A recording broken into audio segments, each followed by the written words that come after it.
إن الحمد لله نحمده ونستعينه ونستغفره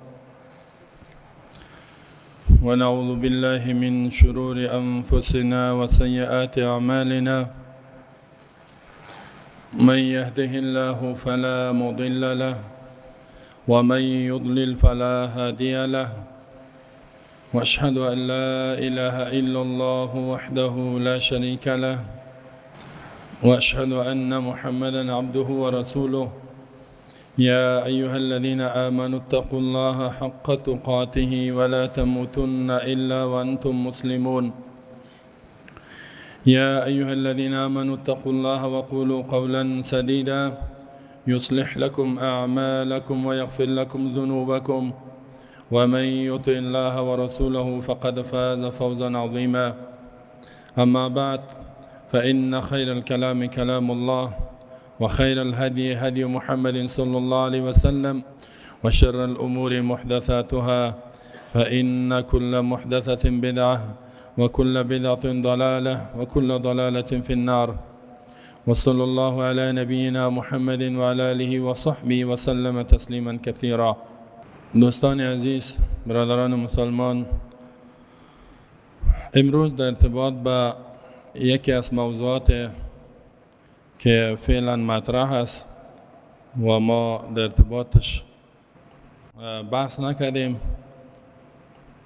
علما در جای مختلف بیان کردگیستند، همی اجتناب کردن از امراض وبایی، یعنی مرضای عام که طاعون می باشد و یا امثال از این که حال مرض کرونا گفته میشه و دیگه مرض ها، یعنی مرض هایی که ساری است، سرایت میکنه از یکی به دیگه و یا نمیکنه. در این ارتباط میخواستم که تقاضا زیاد بود که بحث شود که چه قسمت در اسلام، آیا مرض ها ساری است یا نه،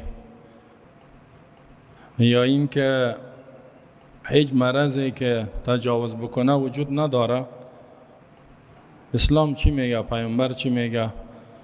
آیات چطور است؟ یکی خو ما ای را از نگاه عقیده بارها بیان کردیم و قرآن بسیار واضح است که هر مرض، هر مصیبت، هر تکلیف، این کلش از جانب الله است. بدون حکم الله هیچ مرض انتقال نمیکنه. مصیبت ها همش از جانب الله است. خوشی ها، نعمت ها همش از جانب الله است. هر مسلمانی عقیده را داشته باشه. این که مرض است، مصیبت است، از جانب الله است. دور کردن و کشفش هم از جانب الله است، یا شفا دادن هم از جانب الله است. در این باره خو بسیار دلایل است. من مثلا یگام دلایل براتون میگم. الله متعال در سورة انعام می فرماید: و این یمسسک الله بدر فلا کاشف له الا هو. و این یمسسک الله، اگر الله بخواهد که تکلیف برسانه به تو ای پیامبر انسان، فلا کاشف له الا هو، هیچ کس را دور کردن نمیتونه مگر فقط الله میکنه. و این یمسسک الله، سعی کنین مس یعنی رسانیدن تکلیف و مرض و مصیبت همش از جانب کیست؟ الله است. باز کشفش هم فلا کاشفه، هیچ کس را دور کردن نمیتونه، مریض هیچ کس علاج دادن نمیتونه الا هو، مگر الله میتونه. و یمسسک بخیر، اگر الله بر تو خیر برسانه، یعنی خیر هم از جانب الله، نعمت هم از جانب الله، فهو علی کل شیء قدیر، پس الله به هر چیز قدرت داره. خیر، نعمت دیگه هم آیت است: و ما بکم من نعمت فمن الله، هر آنچه که به شما نعمت است، به انسان کافر از مسلمان است، کلش از جانب کی است؟ الله است. در سورة یونس هم الله می فرماید: و یمسسک الله بدر فلا کاشف له الا هو، اگر الله بر تو ضرر و مصیبت برسانه، هیچ کس او را دور کردن نمیتونه مگر فقط الله دور میکند. باز می فرماید: و یمسسک بخیر فلا راد لفضله، اگر الله بر تو خیر برسانه، هیچ کس فضل و احسان الله را رد کردن نمیتونه.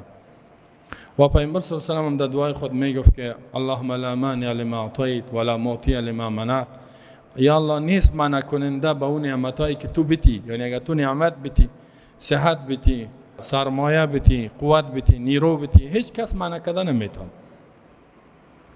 ولا معطی لما منعت، اگر تو چیزی را بند کنی هیچ کس دادن نمیتونه. اگر کدام نعمت را بند کنی، کدام خیره، این خو عقیده ما و شماست. و در بیانات عقاید ابراهیم علیه السلام انبیام الله یاد میکنه که ابراهیم علیه السلام میگه که و اذا مرضت فهو یشفین، وقتی که من مریض شوم الله فقط الله یشفینی، مرا شفا میده. خب و ما اصابکم من مصیبت الا باذن الله، هیچ مصیبت نمیرسه بر شما مگر به حکم الله است.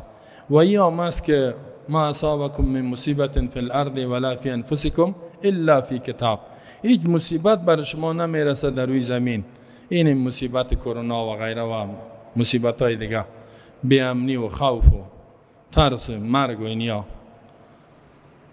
و نه در وجودتان هم در روی زمین هم الا فی کتاب، مگر ای که در کتاب نوشته شده، در لوح محفوظ، من قبل ان نبرأها، پیش از اینکه ما زمین پیدا کنیم، پیش از اینکه مصیبت پیدا کنیم. و در حدیث میاد که 50,000 سال پیش از پیدایش آسمان و زمین مصیبت و تکلیف و نعمت همش نوشته شده. کتب الله مقادیر الخلق قبل ان یخلق السماوات والارض ب50,000 سنه، 50,000 سال پیش همه نوشته شده.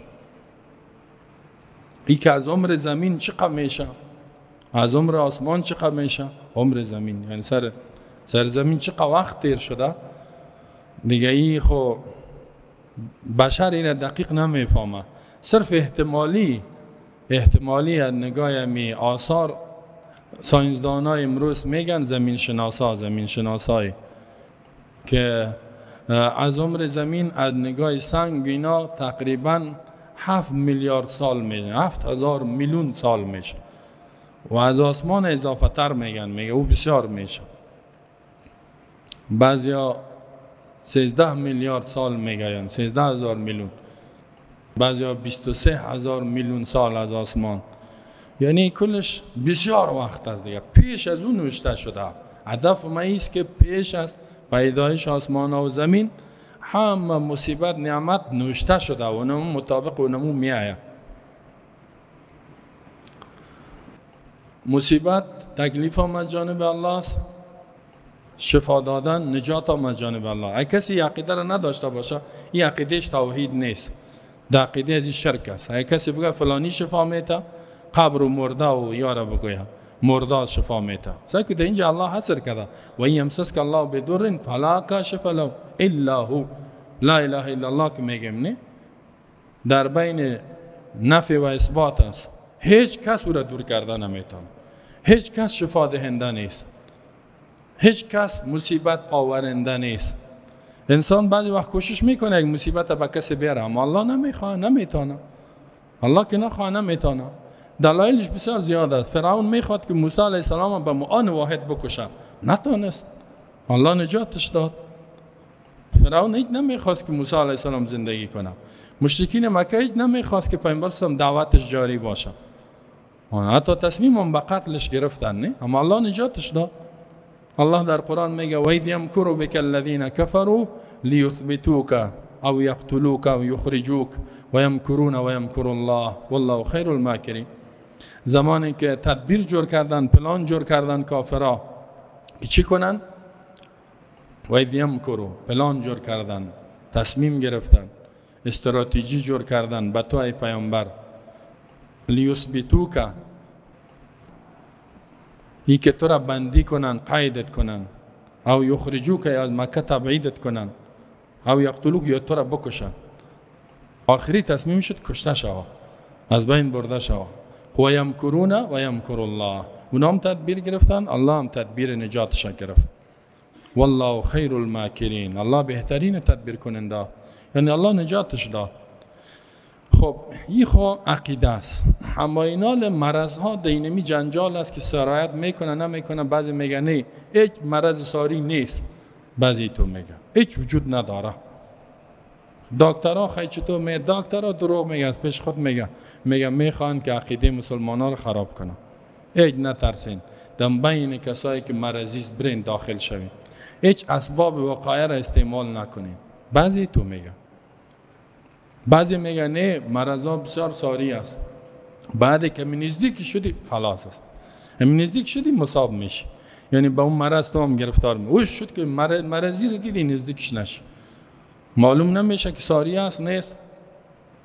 یعنی یک نوع افراط تفریط است، در حالی که دلایل مختلف است، احادیث است، کلش در بخاری مسلم است. یک حدیثی است که پیامبر میگه که لا عدوا ولا طیرة. این حدیث هم ابو هریره رضی الله عنه روایت کرده و در صحیح بخاری است.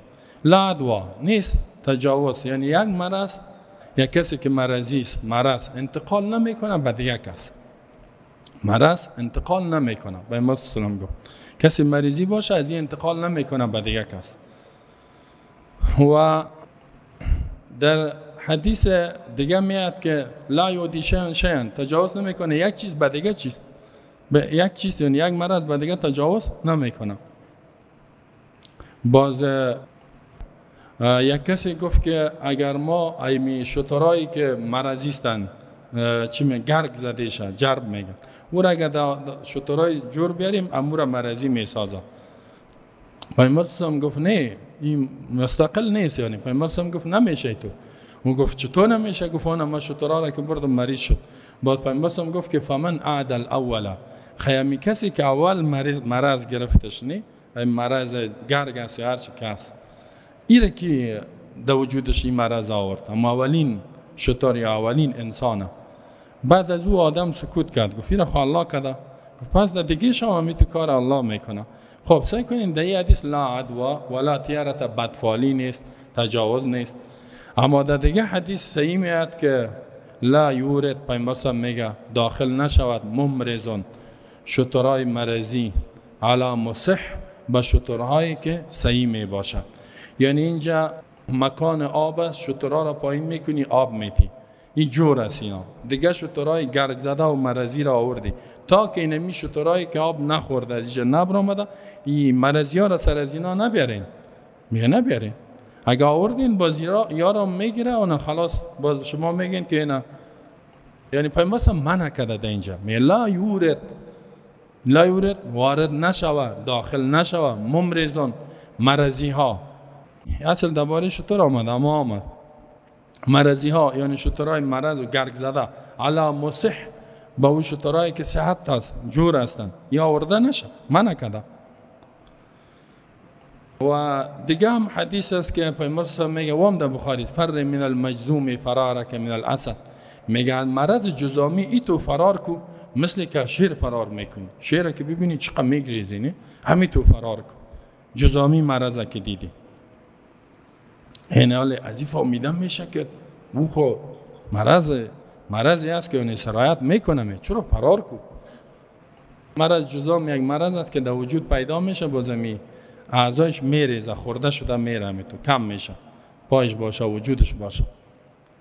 و یک حدیث دیگه آمد در ارتباط طاعون، پیامبر صلی الله علیه و آله میفرماید که وام در بخاری است، در صحیح مسلم آمد، اگر شما شنیدین که مرض طاعون در یک شهر آمده، میگه در اونجا داخل نشین، فلا تدخلوها، در اون شهر نرین، داخل نشین. و کسایی که میگه در اونجا هستین از او بیرون نشین. یک حدیث دیگه است، عمر رضی الله عنه با لشکرش طرف شام روان بود، این هم حدیث است. در آن برش گفتن که در اون فلانه قریه که تو میری اونجا مرض طاعون است. بعد از اون لشکر گفت استاد شد کلش شام. صحابه را تلبیس، بعدش گفت که ما از رسول الله صلی الله علیه و آله شنیدیم، میگه وقتی که شما شنیدین در فلانه شهر مرض عام است، طاعون است، یعنی وبا است، در اونجا داخل نشین. چطور است؟ اونا تایید کردن، گفتن بله. بعضش گفت که تفر من قدر الله، آیا تقدیر الله فرار میکنی؟ او که اگر چیزی باشه در تقدیرت بیا داخل شو، اگر در تقدیرت بود میگیره، نبود نه. عمر رضی الله عنه گفت که نفر من قدر الله الی قدر الله، از تقدیر الله به تقدیر الله. ایجام تقدیر، ایجا چی میفهمی؟ تقدیر خو غیب است که اینجا اگر بریم تقدیر است ایشو نیست، نه؟ گفت حدیث همیست که در جای مرض است نرین، در جای کسی که هست نبیا. از این فهمیده میشه که بعضی امراض ساری هست، بعضیش هم نباشه. اینال سعی کنین که حتی در حدیث لا عدوا ابو هریره رضی الله عنه این روایت کرده است. در این حدیث ابو هریره رضی الله عنه میگه این حدیث بیان کرد که لا یورد ممرضون داخل نشه شترای مرضی علی مصح. این را تکرار کرد. صحابی میگه ابو سلمه میگه من برش گفتم که تو این حدیث دیگر هم بیان کردی که لا عدوا. میگه ابو هریره رضی الله عنه سکوت کرد، گفت نه. حتی میگه باز گفت که لا یورد ممرضون علی مصح. میگه من برش گفتم که ای ابو هریره تو گفتی که کتش بحث کردم که لا عدوا ولا طیرة، یعنی مرض انتقال نمیکنه. حالا چطور میگی که این گپا؟ بچه کاکاش حارث ابن ابی زباد میگه من برش گفتم كنت اسمعك يا ابو هريره تحدثنا ما هذا الحديث حديثا آخر. با امرای حدیث که مرضی با باره صحتمند داخل نشد دیگر گفتی که لا عدوا. میگه قد سکت عنه. میگه ابو هریره سکوت کرد، حتی میگه قار شد. بعد از اون میگه گفت که اقا غضب شد فرتنا بالحبشیه. این حدیث بخاری میگه به زبان حبشیه دست قار شد، یعنی عربی به حبشی شروع کرد، عجمی گپ زد، قار شد سر ازی. بعد از گفت که اتدری ماذا قلت، میفهمی ما چی گفتم؟ میگه گفتم تو گفتی لا عدوا. میگه گفت قد ابی تو انکار کردیم، ما انکار هستم، ما نگفتیم.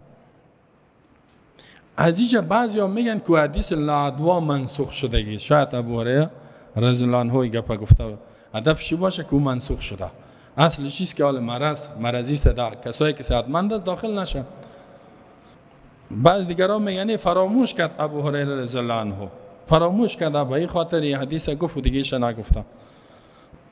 و بعضی هم اینطور میگن که نه، حدیث لا عدوا منسوخ کرده حدیث فر من المجذوم و این دیگه که حدیثی که انتقال میکنه ایرا. اما برای نسخ که است اینجا باز محدثین ایرا رد میکنن، میگن نه این گپ صحیح نیست. برای نسخ که تاریخ بکارد که این تاریخ حدیث که ناسخ است بعد باشه. پیامبر بعد گفته اون تاریخی که منسوخ شده، حدیثی که منسوخ از او قبلی باشه، حدیثی که ناسخ است بعدی باشه، در حالی که در بین احادیث تاریخش نیست معلوم. باز محدثین میگن زمانی ما میگیم این حدیث ناسخ و منسوخ است که جمع در بینشان ممکن نباشد. مثلا ابن کثیر میگه که و تعارض بین الحدیثین، تعارض در بین دو حدیث، یعنی یکیش که دیگه شرط میکنه قد یکون بحیث یمکن الجمع بینهما بوجه. میگه بعضی وقتی تو میباشد بحیث لا یمکن الجمع، که جمع در بینشان ممکن نباشد. باز کن ناسخ و منسوخ، مثل ناسخ و منسوخ یعنی زمانی که جمع در بینشان نشه باز اینجا میگیم که یکیش منسوخ است دیگهش ناسخ است. و گاهی تو میباشه که جمع در بینشان ممکن است. وقتی که جمع در بینشان ممکن است باز ما نمیگیم که ایش ناسخ است و ایش منسوخ است. بالاخره باز اینطور جمع میکنن در بینشان. میگه ابن حجر در نزهة النظر گفتگی است، شارح بخاری است، میگه الله متعال که است از یک طرف پیامبر صلی الله علیه و گفته که لا عدوا ولا طیرة، یا لا یعدی شیئا تجاوز نمیکنه یک مرض به دیگه. اینا گفته این به این خاطر که رد میکنه عقیده مشرکین. مشرکین جاهلیت عقیده داشتن که یک مرض خودش مستقل انتقال میکنه به دیگه اگر الله نخواد، یعنی مرض ساری خودش انتقال میکنه. پیامبر صلی الله علیه و عقیده را رد کرد که لا عدوا، یعنی هیچ مرض انتقال نمیکنه به ذات خود به تبع خود به دیگه کس، یعنی مستقل نیست مگر ای که الله بخواد. و اینجا که میفرماید که چیز مرضی انسان یا حیوان مرضی را با حیوانات صحتمند نبیارین، و یا اینکه مرض جزامی فرار بکنین، و یا اینکه در جای طاعون از در اونجا نروین، هدفش چیست که این اسباب است. بعضی وقت الله اسباب مرض مخالطه جور کرده، خلط. مریض که یکی خلط و ملط کرد اینجا مرض پیدا میشه. الله میگه از اون جایی که سبب مرض است، یعنی مرض الله انتقال میده اما سببش خلط می باشد، خلط کردن. اینمی اختلاط نکنین، منع کرد. نرین شما در اونجا، با خاطر که شما اونجا برین شما با مرض مبتلا میشین، با شما این عقیده براتون پیدا میشه که شاید این مرض خودش انتقال کرده باشه، یعنی عقیده تان خراب میشه. با این خاطر پیامبر صلی الله علیه و گفت که اختلاط و خلط نکنین. اسباب هم الله پیدا کرده، مسبباتش هم، مثلا بعضی چیزا سبب مرگ است، زهر است. حالا اگه یک کسی بگه من زهر میخورم، اگه تقدیرم بود و نه میمرم مگه نبود؟ نه، این جهالت است، این صحیح نیست. یا از 10 منزله خود زیر انداختن، این سبب مرگ است. حالا تو میگی نه اگه تقدیرم بود میمرم، نبود نه ازم 10 منزل خود اعلام میکنی. این خود نیست، جای ناجایز است، حرام است، خودکشی میشه. الله میگه اینمی سبب است. یا یک انسان گردن شکی زدی حتمی میمره، گردن شکی زدی یک سبب مرگ است، هیچ زنده نمیمانه، امکان نداره گردن شوسه بزنی با زنده بانه. ایناله جایی که اسباب است، اسباب انتقال مرض است و این بار سلام از اونجا منع کرده. مثلا در جای مرض آمد اجتناب کنین. کسی مریض است، وقایه چطور میفهمیم که مرض؟ این علما تایید کرده که به تجربه یا به تخصص. اگر امیر ثابت کرد که این مرض ساری است، خلاص اونجا از خلط و اختلاط اجتناب بکنیم. یعنی اسباب وقایه را، چیزایی که هست اینی امور استفاده کنین.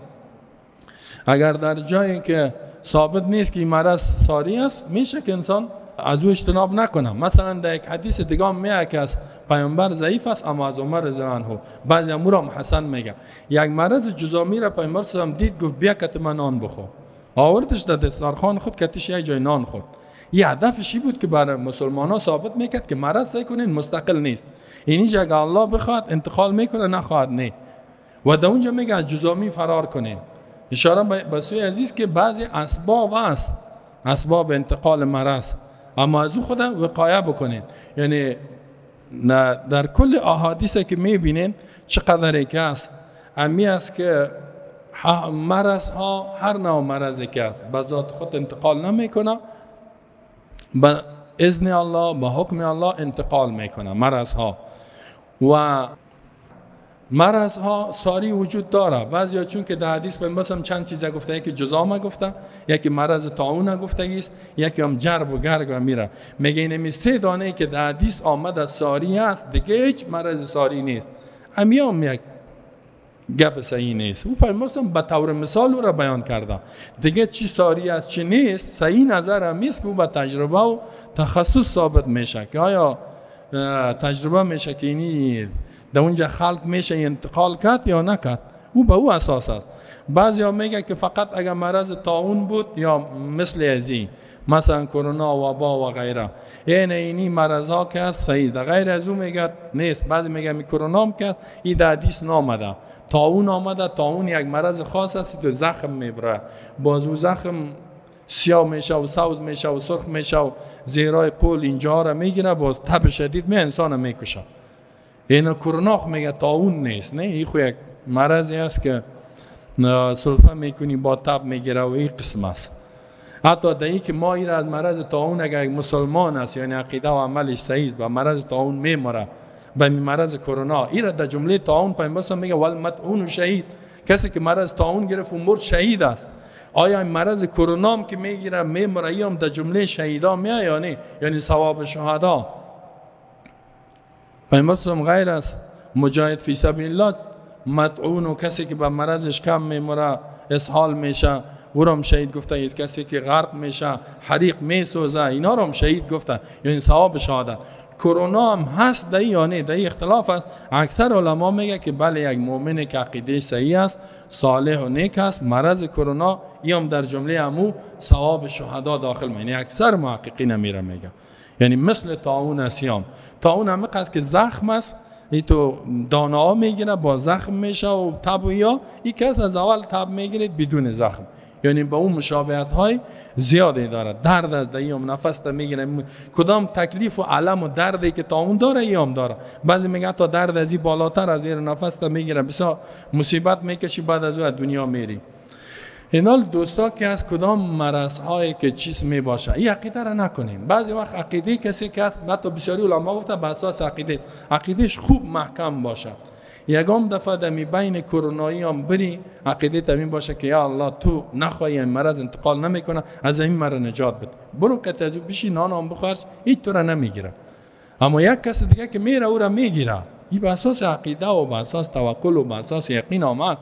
اما عقیده ما و شمایی باشه که مرض ها کلش از جانب الله. حالا بعضی تو جور کردن می کرونا را خود این کافرها تولید کرده. این یک مرض چین ایجادش کرد، امریکا رشدش داد، اروپا این را هیچ طور کرد. یک گپایی است که ایران میمونه.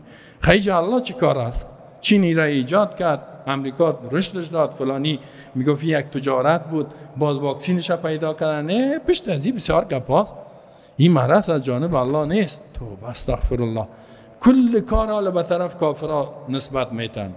مرض وبا یک جند از جنود الله است که الله قدرت خود به نمایش میگذاره.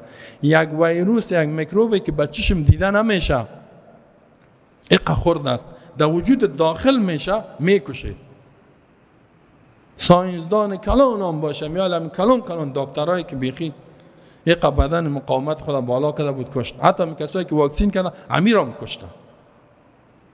تا بال میگن که تقریبا 4 میلیون انسان کشته شده و 138 میلیون نفر ای که نوشته شده مصاب شدگیست. 4 میلیونش کشته شده. 4 میلیون که در بمای اتمی هم که استعمال کرد، در یک بم 1 نفر مرد. 4 میلیون نفر. این لشکر الله است، قدرت الله، قدرت خود نشان میده. یک وقت ما شما شنیده بودیم، در قرآن حدیث نیست، یک داستان اسرائیلی است که نمرود هم میگه یک مگس در فرقش داخل شد، کشتش. مگس. مردم میگه مگس چطور میکشه؟ در بینیش داخل شده و در مغزش رفته. مگس خو کلانه عالی رسه که اینقدر کوچک است که بچه‌شم دیده نمیشه، میکشه. این قدرت الله. الله قدرت خود به نمایش میگذاره. امیال بسیار هندوها مسلمان شدن، بتایشان ندیدن، کار نکرد هندوستان. هر قدر پیش بت رفتن که مرض از چیز کو، آخر دادن کل بتا را توتا پرچه کردن. اگر شما زور می داشتی ما را نجات میدادی. کسایی که دمو بتخانم رفته بود، مرضا بود، اموجا مرض گرفتش. گفته خیلی این خدای ما چی کده میتونه؟ الله قدرت خدا با ما به نمایش میگذاره. جایی که اسباب است، اسباب وقایع را استعمال کنیم. در این کدام گپی نیست. بعضی مرضا ساری، بعضش نیست، کلش به تخصص میشود. اما توکل به الله داشته باشیم. بدون حکم الله، اجازه الله نمیشه. چقدر یقین و اعتماد ما بالا بره، مرض انتقال نمیکنه. اگر انتقال هم کرد، شفایش پیش الله است. دیگه همی اسباب وقایع یعنی استعمالش این منافی اسلام نیست، منافی احادیث سنت پیامبر اسلام نیست. و این عقیده را نکنیم که این مرض خودش انتقال میکنه. دیگه کل مصیبت ها و امراض همش از جانب الله است. الله بر ما شما توفیق عمل نصیب کنه. بارك الله لي ولكم في القرآن العظيم ونفعني وإياكم بالآيات والذكر الحكيم. إنه تعالى جواد كريم ملك بر ورب رؤوف رحيم.